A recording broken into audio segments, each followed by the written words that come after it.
I connect people with possibilities. Also, I often very proudly say that I'm the birth mother of Kommune and Spoken Fest. When is the first time you felt free?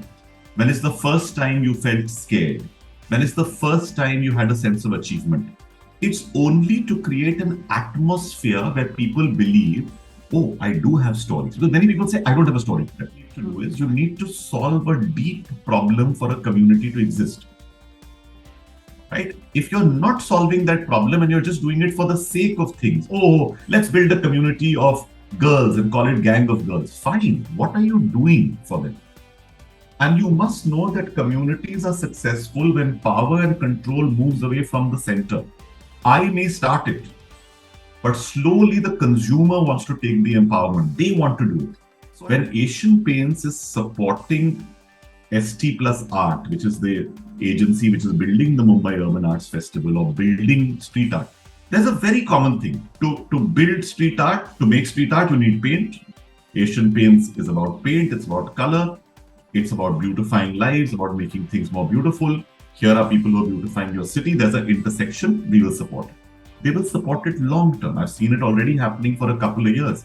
When brands come to us, they have to come with a clear brief and they have to allow for the creator or the platform of creativity to then adapt it.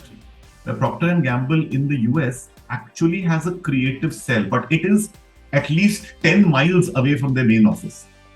And the reason was that the person who created it said, if they sit in the P&G office, our center of gravity is so strong that those poor guys will just get sucked into us. They will forget everything they know. Okay, what's something new happening to your life right now? I just acted in Meera Nayar's monsoon wedding in Qatar as Lalit Verma, which was Nasiruddin Shah's role on stage. Welcome to the next episode of Jagged with Jasravi. It is my 100th. If you want to hear conversations at the edge with thought leaders from the branding, marketing, and the business world, subscribe to my channel. Conversations that ignite new ideas that have rough and sharp edges. Hello, Roshan. I am thrilled to have you on my show.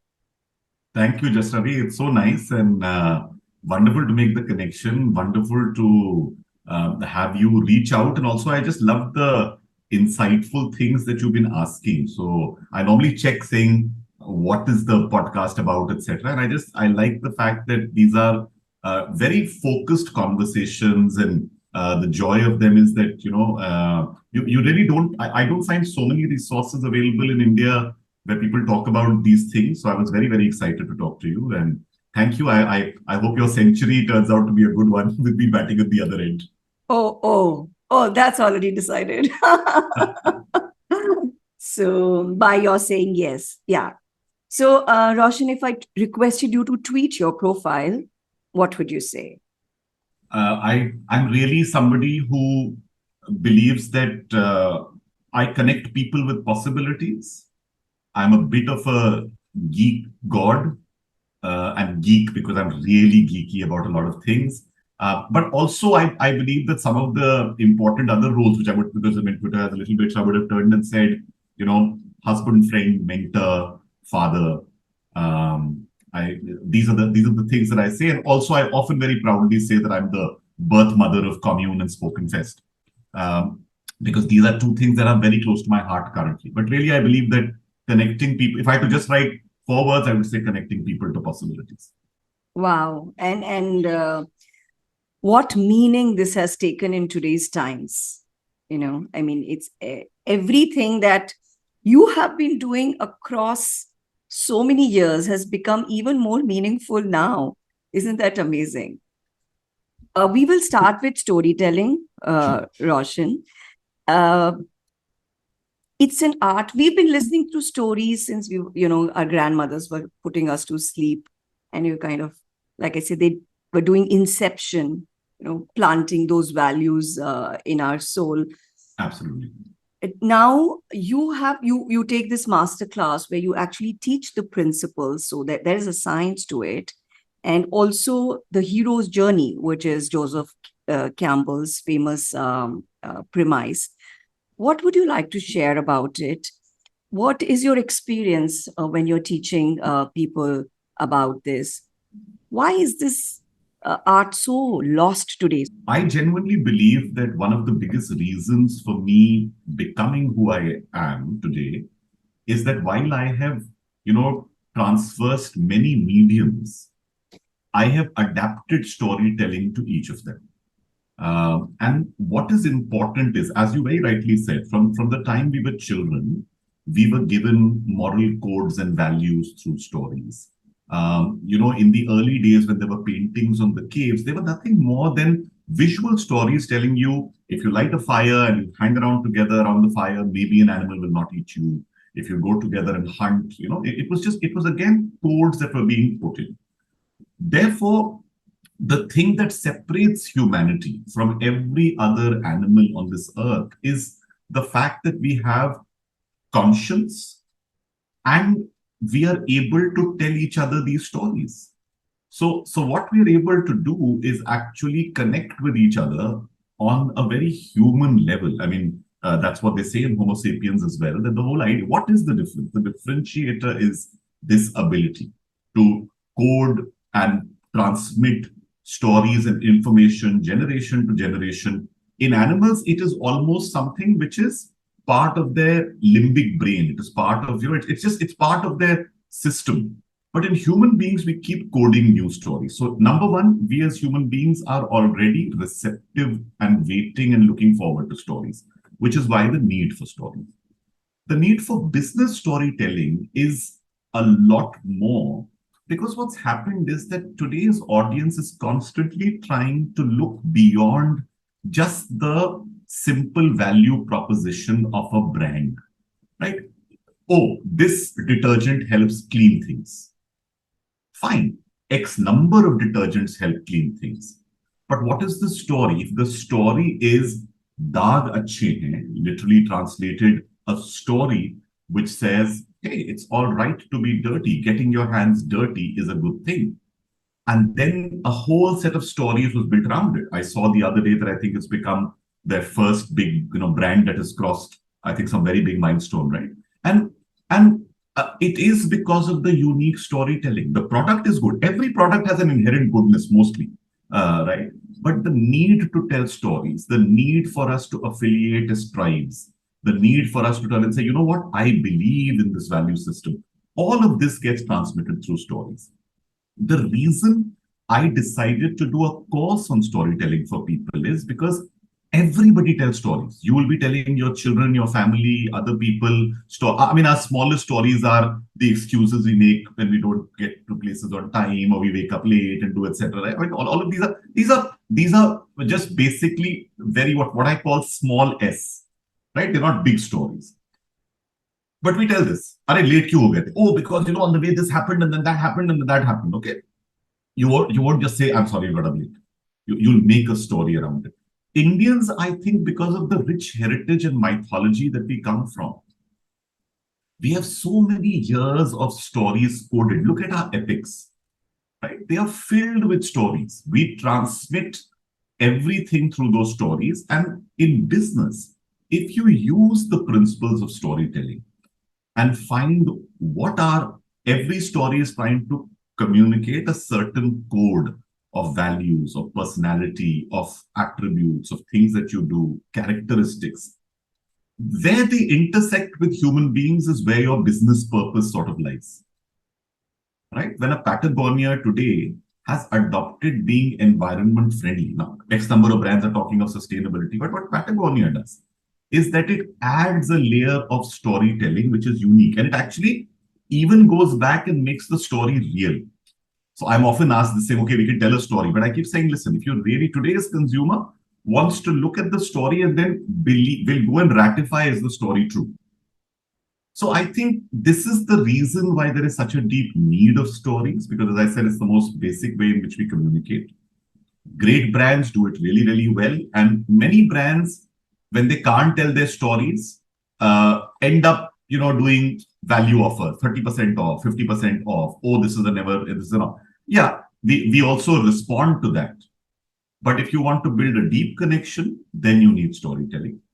The hero's journey is one method. There are multiple methods, but I keep saying that if you really want to understand how the biggest stories in the world, whether it is The Lion King or whether it is Lagan or whether it is Bahubali or whether it is, The Matrix, I mean, I can keep giving you examples, but all of these follow a similar code.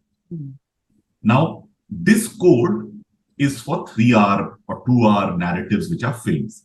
And then I teach people how to take that same journey and compress it into a minute or compress it into a 3 minute story.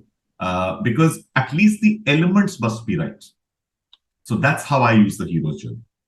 And would you like to talk about these principles? 8-13, 8-24, 10-20, 30, any one of these? What is it? It's very interesting. 8, 13, 18, 24 is a exercise I do with people, which is to see what happens is I'll tell you that I'll go sometimes to a big room filled with senior staff. And what happens is you work 20, 25 years. Now you've got somebody coming and telling you about storytelling. There's a little bit of cynicism in the room. I often tell people saying, go back to these ages when you were 8 years old, when you were 13 years old, when you were 18 and you were 24. The reason I give these is because at each of these, there is a life event. At 8, your cognitive learning, you've got all the basic learning and you actually now become, everything that you could imbibe, you have imbibed. This is a very child story. And when I tell them 8, I tell them you can go a year back or a year forward. It's not cast in stone. 13 is really when your hormones kick in, right? And therefore, there's a new personality that develops in you. That personality is a little more rebellious, a little more experimental, a little more, wants to go out into the world. So again, there is some form of, story that happens there. 18 is obviously when you go into college, and when you go, I mean, sometimes when I'm in Bombay, I say 16 because here they go to junior college. But when you've left school and you've gone to college, again, it's freedom. Again, you explore. Again, you will have some life event. You're moving away from home if you're a hostler. You're going and spending time and you're not being asked all the questions you asked before. And 24, again, I tell people saying, listen, if you got your first job at 15, then tell me about 15. But I normally say that by the time you've finished your graduation and maybe your post-graduation, then these are a couple of things. If the audience is, in fact, sometimes I may not give them these numbers. Instead, I tell them, saying, okay, tell me, when is the first time you felt free? When is the first time you felt scared? When is the first time you had a sense of achievement? It's only to create an atmosphere where people believe, oh, I do have stories. Because many people say, I don't have a story to tell. And I believe everyone has stories to tell. 10, 20, 30 is actually slightly different. So 10, 20, 30 is something that was said by Guy Kawasaki in one presentation. I always remembered, right? So he used to say 10 slides, 20 minutes, 30-point size. And the reason I say that is because what happens is most CEOs, most people, we take the time we are given on stage as granted. I have to speak for 45 minutes and everybody must listen. But to me, I often tell them, being a performer, since I was 4 years old and I got on stage when I was saying someone else's words, the important thing is any performer looks on their time on stage as a God-given opportunity to go and do their best. Very often, I'll tell them saying that, see, when I go on stage, even today, I've got something which I'm doing on Tuesday. I'm already preparing in my head for it. I don't need to. I am judging something, but I know I will be called to speak for 10 minutes. For me, that is the God-given opportunity to communicate with 1,000 people, and I want to leave them with something memorable. Right? Something that is surprising, something that changes, something that stays with them. I often tell people saying, if you finish speaking and there was a journalist sitting there, what is the headline the next day that would be there? And then suddenly start people saying, oh my God, I didn't say anything important enough for it to be a headline. I said, then change it. So, so these are all exercises and methods that I use to really get people to understand storytelling, to understand how you can be crisp and still connect with people. I'm sick of, what they said, death by PowerPoint, right? I mean, there's slide after slide and data after data. And really, frankly, I mean, pure data I use this example very often where I say that do you want to know about a 35-year-old SECB living in a town X, or do you want to know the story of Ramesh who works, in kirane ki dukan? Yeah. It humanizes. We are human beings. We must learn to humanize data as well. So awesome. So many points that can lead to different segues. But I love this 813, 1824. It's like just what you said, you've done this. It's like an entire story in Absolutely. these 4 digits. Correct. And even 10, 20, 30. So that's how our brain functions. We need a hook. And then we can remember the whole story. Absolutely. But you need to be able to recall it. Now, behavioral scientists have proven that data will not lead to a decision. What you feel about the data is going to lead to a decision, even as a practitioner, not just as a consumer. And maybe that is why this whole art of storytelling and the science of it is emerging again. I mean, we need to appreciate our humanity in today's times, in the artificial intelligence times. So thank you for doing these classes because you've been doing this instinctively since you were 4. Yeah. But most other people don't really get that the human part of a brand and a story. So and what's happening now is that with digital, everybody feels that, what will happen is that AI will serve up the right ad. I mean, machine learning will tell you, this person watched a discount ad, so show them another discount ad. Now, see, I've had these debates on stage very often where somebody said, if we can predict all the input, then obviously we can then predict the output and whatever. I said, that will be the death of humanity. If the day, everybody learned the English language at that, in whichever point in time, there was one Shakespeare, but there was a different T.S. Eliot. There was a different Hemingway. Our brains will process things differently and then will create something. There is a brilliant book called The Fuzzy and the Techie, which I often, and in today's day and age, where everybody is getting so worried about AI and machines and, they'll take it over. Genuinely, it is the need for that fuzzy logic. It is the person who comes up with the 1 + 1 is equal to 11, or 1 + 1 could be equal to something completely different. It can, that's what I'm saying, that the power of imagination. Somebody asked me about Chat GPT the other day. Said, what will happen? I said, he who gives the best creative input will get the most wonderful output. If you write and say, write me a marketing plan. It will write you a marketing plan based on everything it knows.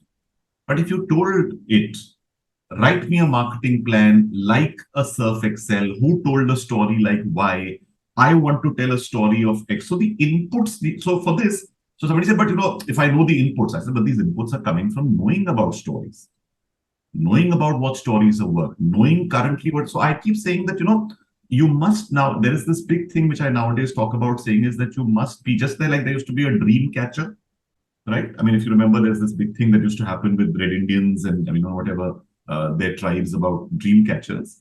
And I keep saying that you need to be a culture catcher. You need to understand today what is happening in culture. What is the young, if India, 50% of India, the statistic everybody says, is under the age of 30. What are their aspirations? What are they looking for? So, see, a good storyteller, Rajao ke darbar mein, when there used to be a person who was a, vidushat. Uska kaam hota tha kahaniyan batana. Uska kaam tha to entertain everyone. But he used to know the mood of the people. Right? Whether it is Tenali Raman or whether it was Birbal or whether it was Mullah Nasruddin who became legends at a particular time, they all became legends because their stories were all based, they were all stories. They were lessons, but they would know, this is what's going to appeal. This is what the king currently wants to hear. This is what so you must, before telling the story, also have a very deep understanding of your audience, for which I keep saying, there's a line which I use very, very often, which is saying, be interested or be interesting. But both are equally important. Being interested in your audience, knowing what is their background, where are they coming from, what are they thinking, all of these are equally important for a great storyteller. Which brands are you fan of when it comes to branded content campaigns? Which brands do you think have really understood the power of storytelling and they're doing it the right way? Yeah. So I think Apple, for the creative professional, has always got it right. Always got it right. I think OnePlus started creating a great community behind, and really, if I was looking at a challenger brand, there was somebody like them who really did something unique. Somewhere along the line, I think they've gone into more features, etc. But at one point, they were building a great tribe behind that. But I think Apple, even today, like Apple's last two campaigns that I saw, one of them was only about a phone falling, Hmm. right? Because everybody used to say, "Oh my God, itna mehanga phone hai, if it breaks, what will happen?" But the entire campaign took that insight and said, "Oh, people are worried about phones breaking because they're so expensive." The entire campaign is about a child taking the phone, going around the whole day, dropping it in water, falling on the ground, something going over it, blah blah, all of that. But they converted that one pain point into an insight, into a story. They do it over and over again. I mean, from the very first commercial, which was almost about the hegemony of the big computer versus how the Mac is going to come out and change all that. It was classic, storytelling. So that's a brand I deeply admire. Red Bull does it very differently. Red Bull empowers creators to tell its story. It says, so Red Bull gives you wings. That means anything that gives you a thrill or an exhilaration. So they chose adventure sports. They chose people who do some adventures which are madness. The Red Bull Flug Tag, where people make their own planes and try to fly them. And I mean, they always do it on top of a cliff next to water, and it goes and falls in the water. At the same time, they sponsor one of the world's best acrobatic teams, aerial acrobatic teams. So they're always on the edge of thrill. Mm. But what they do beautifully is they empower the creator to tell their story. What GoPro has done, GoPro says, I'm a camera that can be used anywhere in an extreme. Again, they went after extreme sports. I mean, if you look at the handle for GoPro and what they do, it is absolutely unique. I do think that in the Indian context, for a period of time, I think Asian Paints, Har Ghar Kuch Kehta Hai, and everything they built post that. Fevicol. But a lot of these actually come from the house of Ogilvy. Because honestly, Ogilvy here has got some absolutely scintillating storytellers. There are 2-3 other creative directors I'm very fond of their work because I've worked with them through the years. Or what Aggie has done, Agnello Dias, he's done some brilliant work, and he did some work with us for Airtel during Formula One, etc. Also, I mean, there are so many brands, but again, brands that trust creators, brands that give the power to their audiences are there. Again, sorry, just because I remembered it, but I think recently there have been a couple of long format films, right? So first we got into this shorter, and then what happens is suddenly we tell this 3-minute, 5-minute story. I think there was a beautiful film that Facebook did about this girl in Punjab who keeps, who opens her father's shop and gives milk and whatever, and halwai ki dukaan thi or whatever. बहुत ही अच्छी film थी. It was just such brilliant storytelling. And similarly, I think Google with one or two of its, the hero. First, they did that campaign about old friends meeting across the border. Beautiful film. Then they did a follow-up to it. I think they also get it very smartly. And recently, Spotify, I've enjoyed some of their work so much. They have such great. They use humor very well, because I know that their audience is young, but they use it beautifully. Mm-hmm. So many brands. I told you so many of them. A storytelling expert, what stories clicked, is beautiful to know. And Roshan, you've talked about communities and passion points when you were talking extreme sports, and you mentioned Patagonia earlier. So many marketers struggle with this, and actually there are a lot of segues. We will go back, keep picking up threads. But if we talk about communities, why it's so challenging to keep them engaged, and what is it that marketers are not getting right, and how successful communities can really benefit the brand in a big way.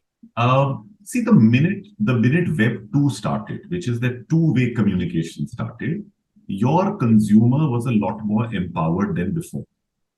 Now, the minute you put up something and a brand put it out, consumer could call out your bullshit.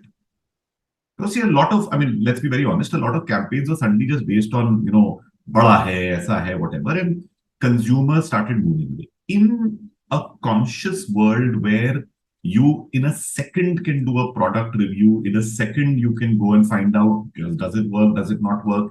In a second, you can see, is it made in the right factory, etc. The conscious consumer is on the rise. As the conscious consumer is on the rise, the conscious consumer wants ownership on their brand.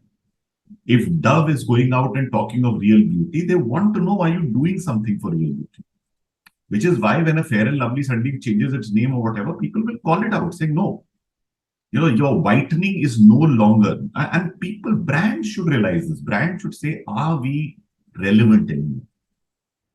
And this big battle for relevance is something that a brand must fight. Now, when you reach out to consumers, your first fear is, oh my God, I'm giving power in the hands. So see, it's always been one-way power, right? Now you're giving power to the consumer. You've got to be prepared for a little bit of negative feedback. You must be prepared. So therefore, brands are scared of building communities. But if you build a community with strong guardrails, first thing is, you should not try to control the community entirely. That's the first mistake. Everybody says, you know what? I will choose the creator. I will choose who will be part of this community. And I tell brands, I said, you're absolutely wrong. You have to build a platform for these people to come together. Then you have to build the guardrails, which is, this is right, this is allowed, this is not allowed. But ये मेरा घर है, इसमें ये allowed है, ये नहीं. The third thing you need to do is you need to solve a deep problem for a community to exist. Right? If you're not solving that problem and you're just doing it for the sake of things, oh, let's build a community of girls and call it gang of girls. Fine. What are you doing for them?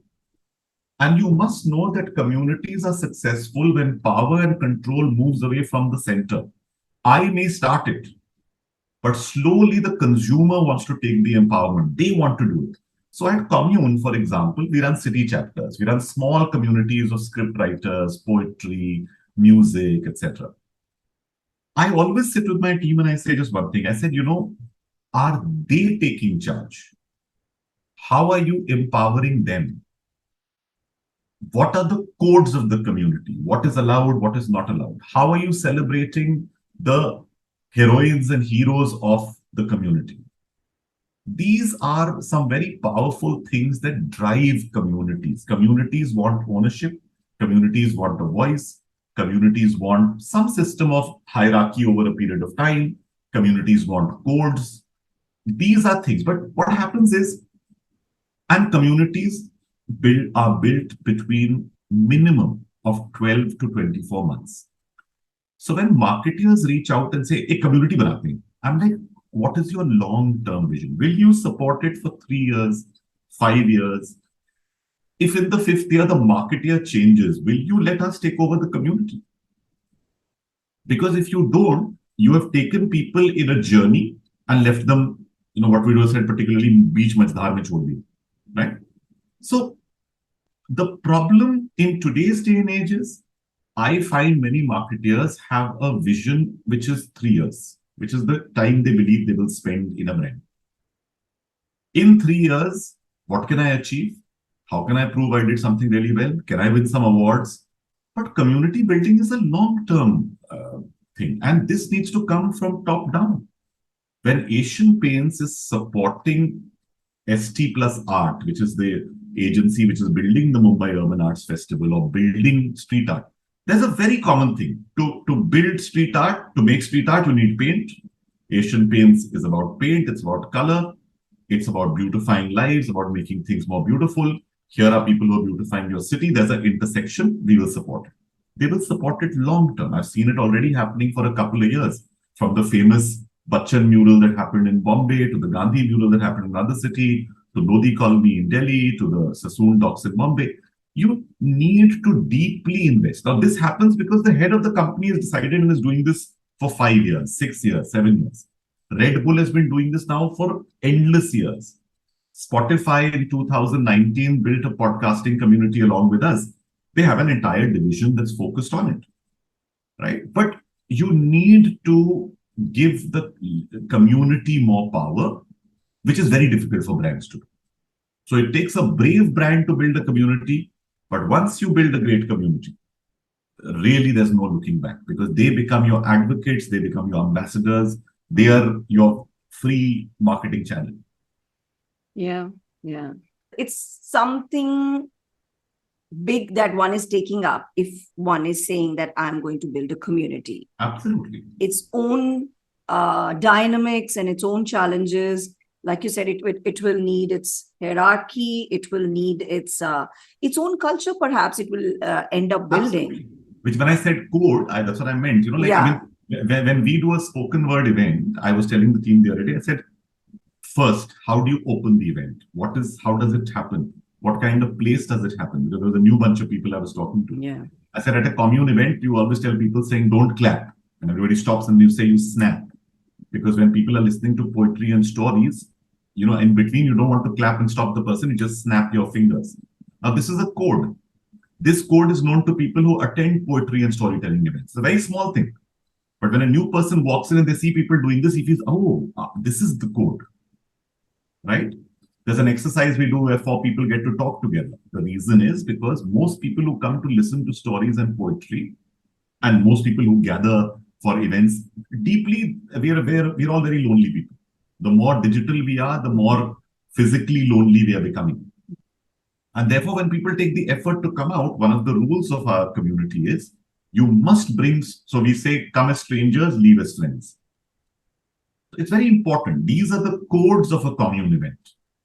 They must be followed. And the people who do it right, they should be rewarded. They should be, given the community manager award. They should be caught. So we're doing all of this because it's still new. But I do believe that, I passionately believe in communities and particularly in creator communities. So it's become a bit of a life mission for me. Awesome. We'll come to Kommune again. And these examples are really making it very clear, I'm sure, for my audiences, that the rituals that you're building and what's to be done and what's not to be done, what are we becoming a stand for is becoming clear every time the people who are participating, they're experiencing it.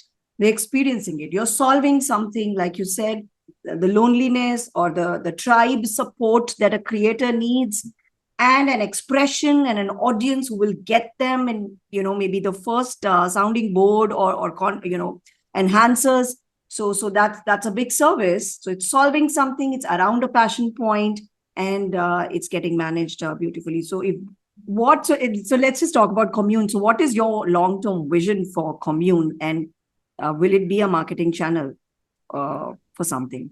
So what I actually hope to a large degree is that Kommune is actually an expression. Should I call it the culmination of my journey at some level? Because see, I always say, people started using this phrase creator economy 2 years, 2.5, 3 years back. Started as passion economy, gig economy, creator economy, right? I have been, almost, I was telling someone the other day, I said, before the word creator economy happened, I was a creator economy. Yeah. So when I came from Lucknow, I remember my parents telling me, beta, everything is great. What will you do next? I said, don't worry, I'll figure. And I found professional theatre. And I became a part of it, and we were paid. So while other people were studying, I was studying and doing theatre and getting paid for it. And the creativity was getting me paid. Then I joined radio when I came out of Masscom. And again, I remember Mr. Vineet Jain at Times of India was very kind, because I just went up to the guy and I said, listen, I need 10,000 rupees. No, but you're paying other people 5,000. I said, you can pay anyone anything. I know my work. I need this much money and I need it. And I even had a justification. I said, my rent is so much, my auto, my fuel is this much, this, blah, blah. And Vineet Jain came and said, why are you fighting with the boy? He's very good at what he does. Give him the money. Right? So building an economy around my creativity personally is what I did all along. When I came out to television, 2 years later, I was doing television. I didn't know what a TV anchor should be paid. And nobody knew. 2,500 लेना चाहिए कि 5,000 लेना चाहिए, per day लेना चाहिए कि per episode लेना चाहिए. Nobody knew. So really on this journey, I have been creative and then discovered the economics of it. Today, I think after I finished my film and after that, I just went back and started seeing a lot of, when you finish something big creatively, you're very depleted. So I wanted to fill myself creatively. And wherever I went, I saw that there were creators, but nobody was helping creators be their best self. We have to help ourselves more often than not. And that's when I said that if there is a collaborative community of creators who help each other, who support each other, someone may not be a creator but might love creativity enough to say, you know what, I will back it with money. Somebody may turn and say, I don't know how to write a play, but I know how to market it. Somebody may come and say, I have none of this, but I have a venue. So I really wanted to build a place where there could be great collaboration. I had once defined it saying that creators need collaborators, they need capital, right? They need consumers / audience. These are the three essential things that they require. Who can give this? So I said, Kommune is built to do this.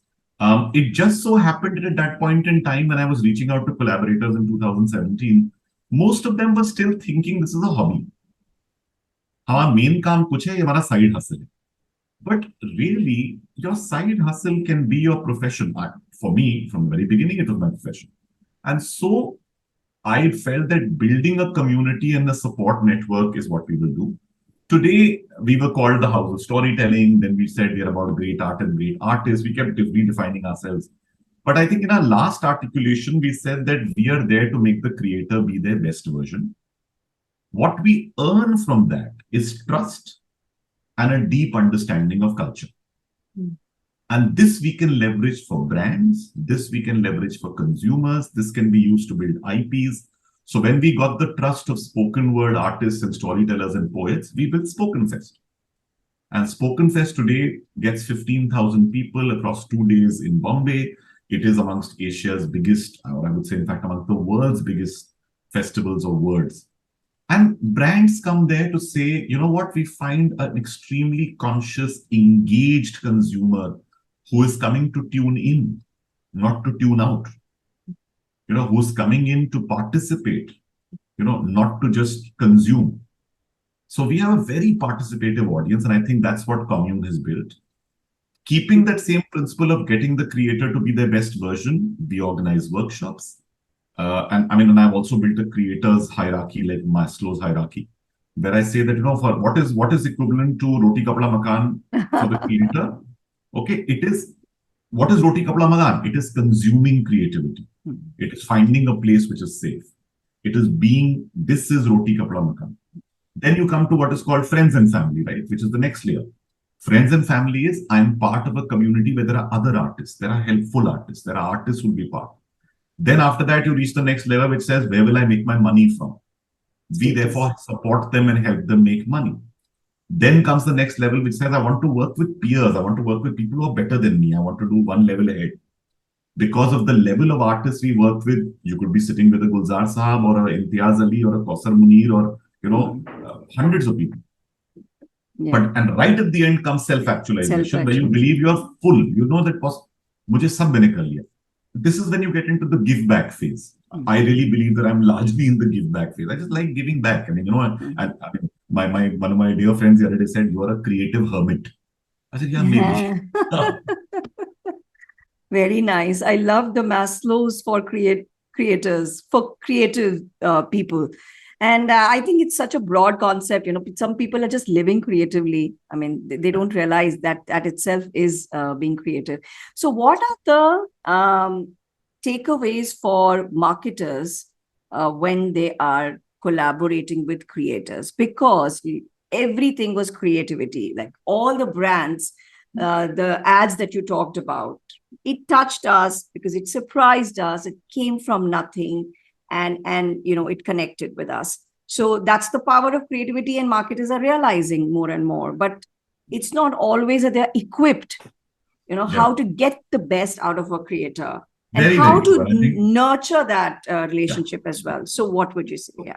So what happens is that nowadays, in a world of so many platforms, from YouTube to Instagram to Snapchat, TikTok, even globally, even today is very, very relevant.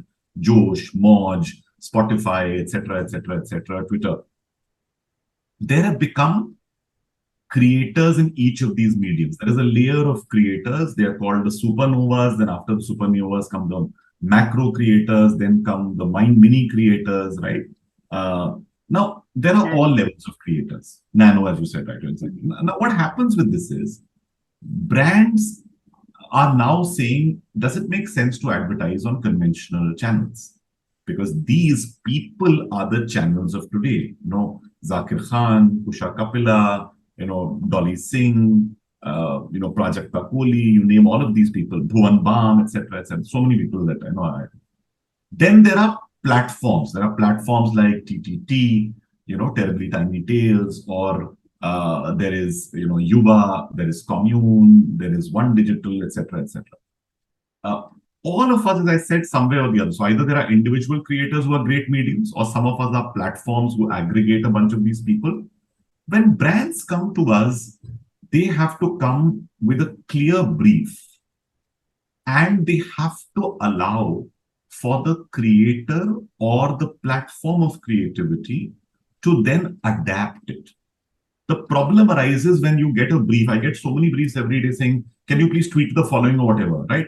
And I'm like, I'm not going to tweet that. I will tweet what I feel about that. Otherwise, my audience will find it inauthentic. Either you turn and say, hi, I'm playing an ad for you, then it's different. But if you want ownership from the creator, you've got to come and meet halfway. You must be able to. So first thing I keep saying is, like, say, for example, you're doing this for an Alcobev brand. Is firstly the creator supportive of Alcobev? Do they think that, okay, it's fine, so if you do safe drinking in that sense or whatever, so level one. Level two, does the creator resonate with the idea behind the brand? Level three, does the creator's audience resonate? I mean, the funny thing that somebody told me long back was saying that there was a very prominent creator who was known for being really, she was extremely sexy, if I may use the word or whatever, and was known, largely. And somebody said, let's get her to advertise a pressure cooker. Now, what did the influencer marketing agency say? You got the impressions, but did you get any recall? Did you get any saliency? Did you get any? You don't get all these things. So, number one, I keep telling all my friends who run influencer agencies that you must have a creative department who can convert the brief into something that the creator likes, enjoys, resonates with.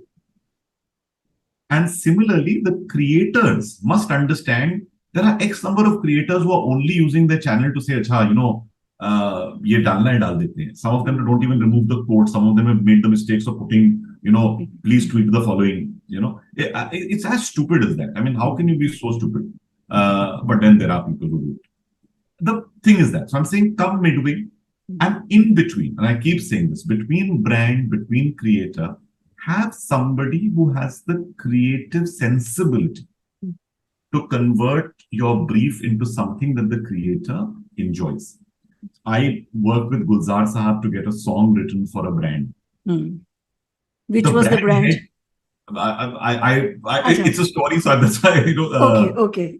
It was a banking brand, Okay. And what happened was that they obviously came and said, we've got so many branches, we do so many transactions, we do this, that, and Gulzar Sahab didn't he almost turned to me that tumhe kya mil liya in mere paas, right? But I knew that it was very important. The brand wanted to meet him. After a cup of chai, I turned and said, Gulzar Sahab, ये जो है ना, ये एक ऐसा bank है जो आपको कश्मीर में मिलता है, कन्याकुमारी में मिलता है. मुझे इन्होंने ये बताया कि इनकी एक ब्रांच है where there is a subway or a metro being made underground. Even there, because of the use of the consumer, they have placed a brand, a branch, like an ATM.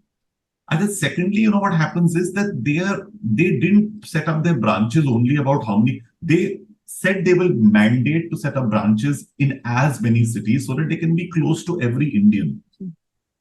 Now, see, I'm saying what the brand is saying, but I'm saying it in a creative manner. 2 minutes में Gulzar Sahab smiled at me and said कि अच्छा मतलब ये ये वो पड़ोसी हैं जिसपे सबको भरोसा है. Now see, ये निकालने के लिए you need that medium in between, and I keep saying that please hire brands should hire people in between, or people who will do this. The unfortunate part is very often brands get so seduced by a platform. Oh my God, they know ultra niche, ultra rich. Yeah, but I mean, do they really know what you want with them? How are they going to translate it? All of these things, I think, this is the gray area in between. Roshan, so beautifully explained. So, this whole humanizing the facts and making it interesting to a creator, it's supposed to happen in an agency. Like, they have this in-between strategic planner who's supposed to write a creative brief, etc. But the challenge is that every time they're dealing with a client and then you're dealing with consumers, and the biggest thing is that they being creative themselves. The challenge ये आ जाता है कि agency में या कहीं भी, the people who are talking to creators have to be at least a bit of a creator to be able to vibe with them. Like you could talk like this to Mr. Gulzar, but if an agency, the creative department would be able to do, but the other people. So what I'm going to come to is that if you had to define creativity and if you had to inspire everyone to nurture the creativity, because for me, it's your voice, it's your original soul's perspective, and which, like धूल पड़ती रहेगी उसके ऊपर. Every day there'll be dust coming, and every day you have to make sure that you can still hear it. It's not gone down to a whisper. Now, that's a lot of work in our urban living, in our corporate world. So how do you make sure that you yourself stay a bit of a creator? Now, I was just thinking, before I started, what is going to be the theme of this episode? It's like the story in every dimension. What's really going on, how we are processing, how we are relating, everything. So here's my question for you, if I've not already asked. What would you say? How should a marketer, how should a regular person make sure they are also creators? It's a very, very good question, I must say, because very often but I'll tell you, the best marketers are those who a friend of mine, Anuradha Agarwal, who was with Vodafone earlier and with Marico and lots of brands, and she was in fact with Surf Excel in the very first avatar that I knew her. She once told me that, Roshan, see, sometimes a marketer's job is to get the best out of people and to hold them to a common cause, right? My need is to grow sales by X. Now, what happens also is in the widely broken advertising marketing fraternity, everyone has either built the behemoth agency which says I do everything, and frankly they don't, or there are so many small boutique agencies that the marketer gets tired of briefing one, then the second, then the third, then the fourth. There is a loss of communication. There is a big loss that happens. Marketers were able to get all their partners together into one room. And I'm telling you, it is the worst because everyone is looking at each other saying, oh, this guy will take my budget. Right? And everybody is first there to kill the other person. And I found it so many. I'm like, why? Why? If it's a budget of 10 crores, it's enough for it to go around. But one agency wants all the 10 or whatever. So what she told me, she said, from very early I turned and say, guys, the PR will do the PR. The event people will do the event. The so-and-so will do the above the line, whatever. The idea can come from any of you, and we will give that idea its due, deference in terms of, just the recognition that the idea came from X. That agency will be able to say this idea emerged from them and should be allowed that, and in my belief, should be paid a creative fee. The creative fee can go to anybody in the room who got the great idea. This makes everyone collaborate. But ye hota nahi, number one. The second thing that I believe that so first I was telling you how marketers can get the best out of their people. How can marketers be creative? Two things. One is, don't sit in your office and expect people to come and tell you things.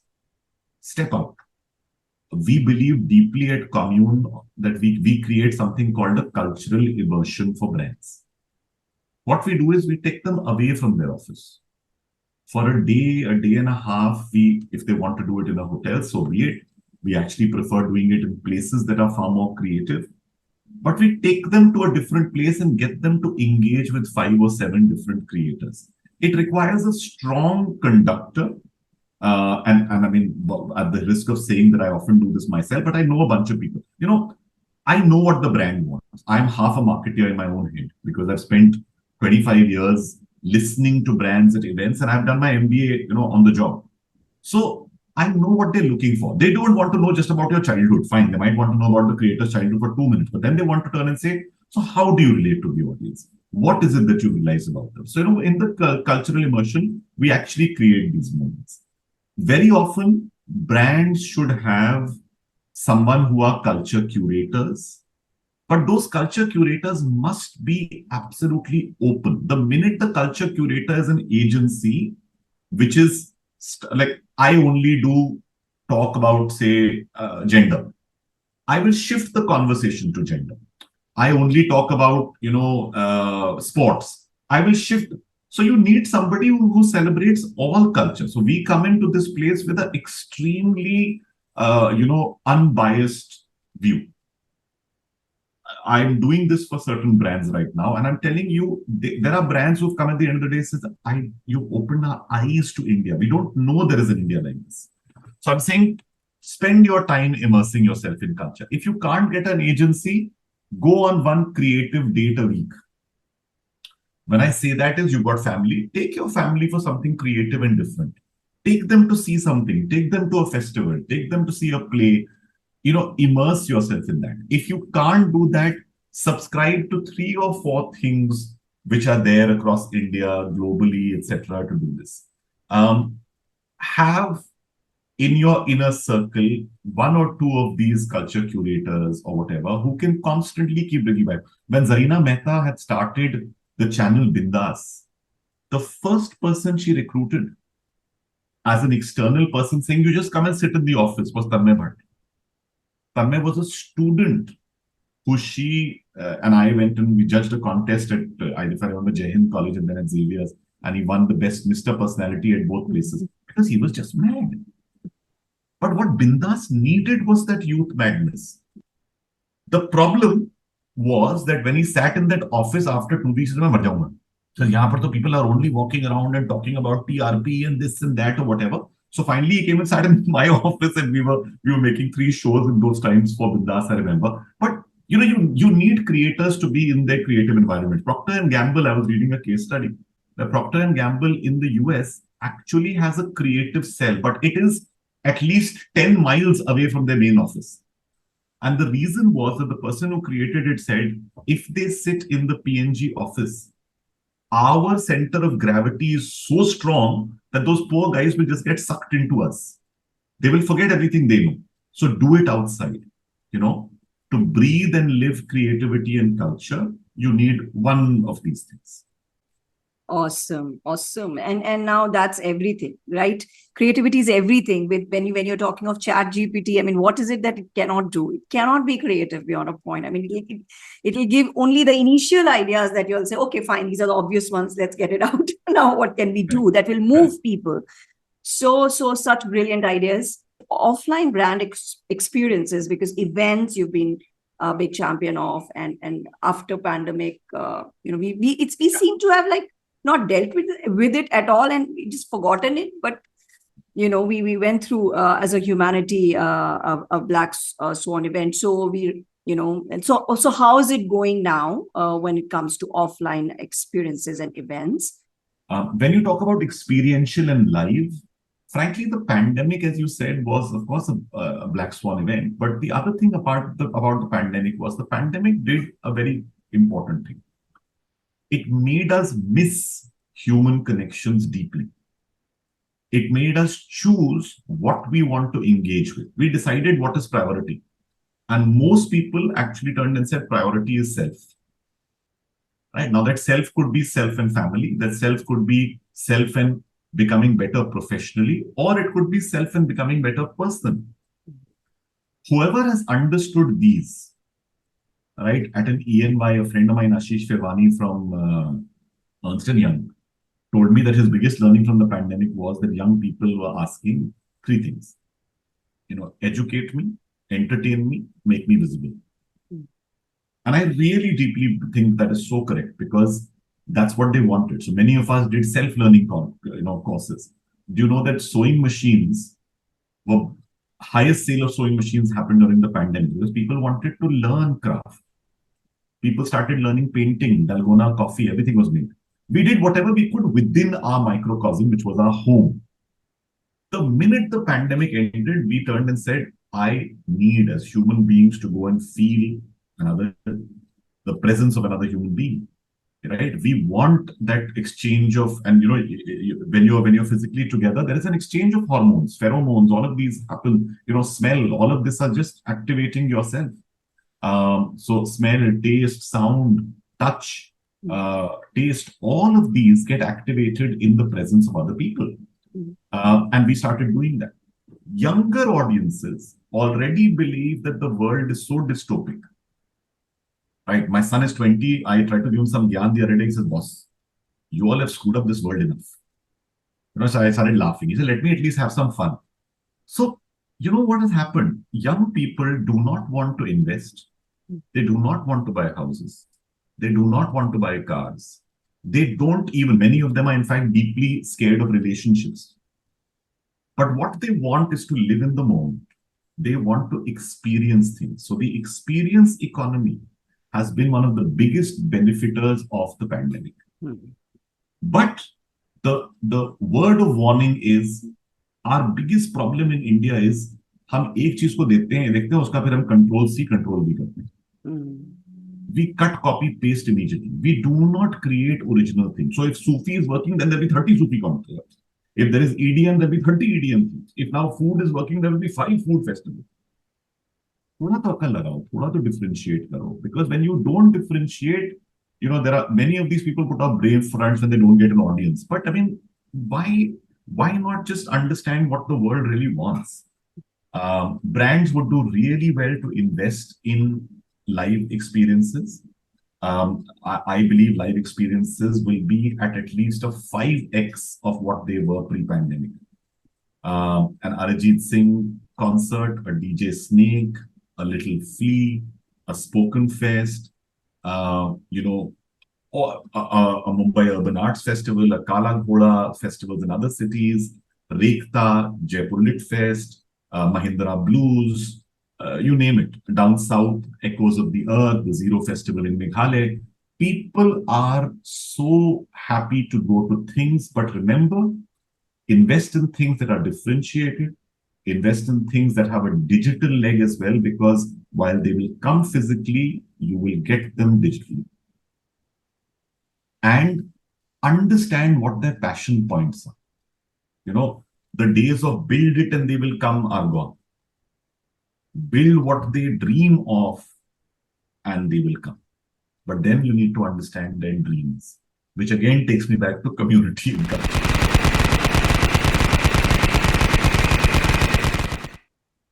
Rapid fire है, हम थोड़ा literal चले गए हैं. So you have to be really rapid, Roshan. Don't worry, I am. Mother's best advice. Knowledge is power. Alternate profession could have been? Singing. What would you do on Mars for fun? Chat up Elon Musk. A book you'd like to gift to all your friends? A book I'd like to give to all my friends is The Artist's Way by Julia Cameron. It's a book I deeply recommend to everyone. It's one of my favorite books. Awesome. Mine too. It's there by my pillow all the time. Okay, what's something new happening to your life right now? I just acted in Meera Nayar's monsoon wedding in Qatar as Lalit Verma, which was Nasiruddin Shah's role on stage. What would you tell your 18-year-old self? Do exactly what you did, but faster. What's your Yeah, that's Very me. original. What's your favorite childhood memory? I think actually my father taking me to all the Sunday morning shows of movies, English movies, because they wouldn't show so often. I think our parents actually spent a lot of time with us, and therefore, this going to museums, going to parks, going to see films. Really, I mean, the quality time that my parents spent with me is something I always look back to. Very long. Okay. Oh, sorry. But I wanted to hear. Okay. What is your greatest joy? I would definitely say family is my greatest joy. But my family is an extended family. I really feel that, it's not just, I mean, sometimes I get a lot of flack saying, तुम्हारे इतने, but मुझे वो सारे आसपास के भी लोग बड़ी family लगते हैं. What's a lesson that took you a long time to learn? Everything, कभी किसी को मुकम्मल जहां नहीं मिलता. Hmm. There's always something that वो निकल जाएगा तो जाने दो. जरूरी नहीं. What is one missed opportunity that you wish you could have a second chance at? Honestly, I think I could have been a big singer if I wanted to. It's just that I wanted to do everything at that time. What's next? 2 more festivals with Commune and a fiction book that I want to make into a film.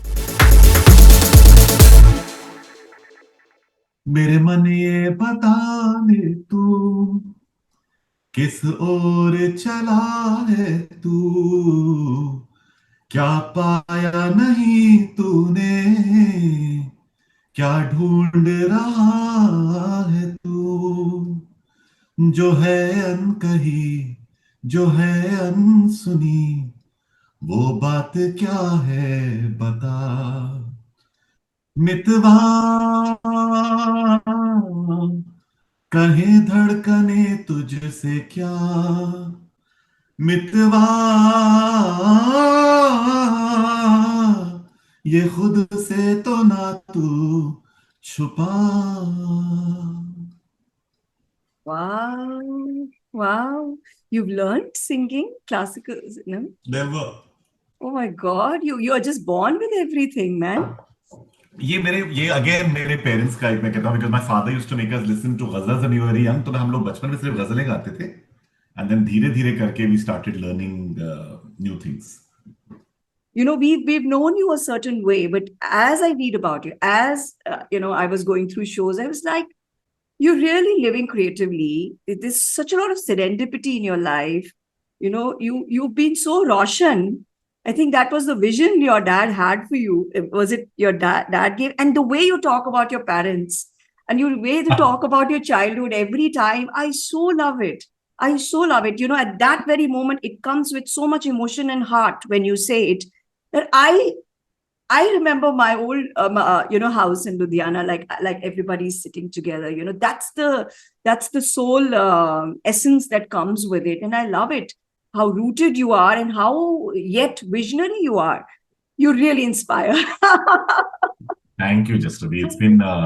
It's a pleasure. I must tell you that more often than not, I'm scared of interviews because क्योंकि मैं खुद लोगों को interview करता हूँ ना तो when people ask me the same old मेरा बड़ा करता है oh God. And when I saw your initial brief which you sent to me, I was just so delighted that somebody was talking to me about things in a very different manner. And thank you for taking that effort and time. And it's always good when you have somebody who's deeply interested, then you are equally interested in giving back, which is there. जड़ें मजबूत होती हैं तो फल और फूल और पेड़ जो होते हैं वो बहुत ही अच्छे ही बनते हैं. Which is why I talk so often of my childhood and my parents. So how can guests reach out to you? So Sorry, yeah. So I'm there's an email which is roshan@community.co.in, which is KOMMUNEITY. It's a bit of a tongue twister.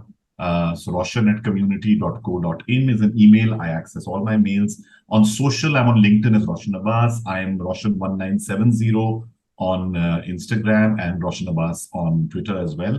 I'm a social media addict. So you'll find me there online very often, and therefore I respond very, very quickly.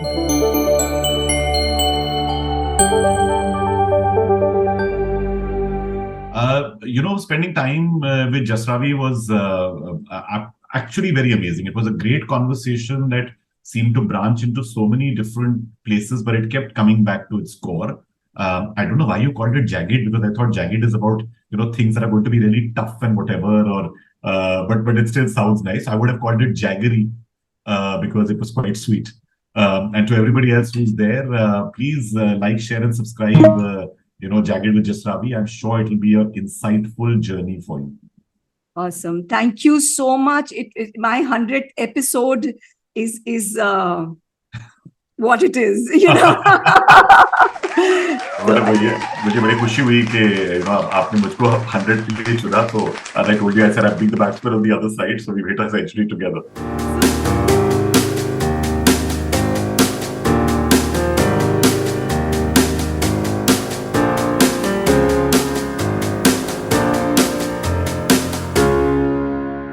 Sharpest ideas always have a jagged edge. I'm sorry to be mean, but did you think the best ideas are going to be clean? No, you can come at me. You can test me, because I've taken every idea and I've made it my bestie. I know it's difficult. I know it's dirty. I know it can get a little stressy, but like the best soccer player, the best ideas are a little messy.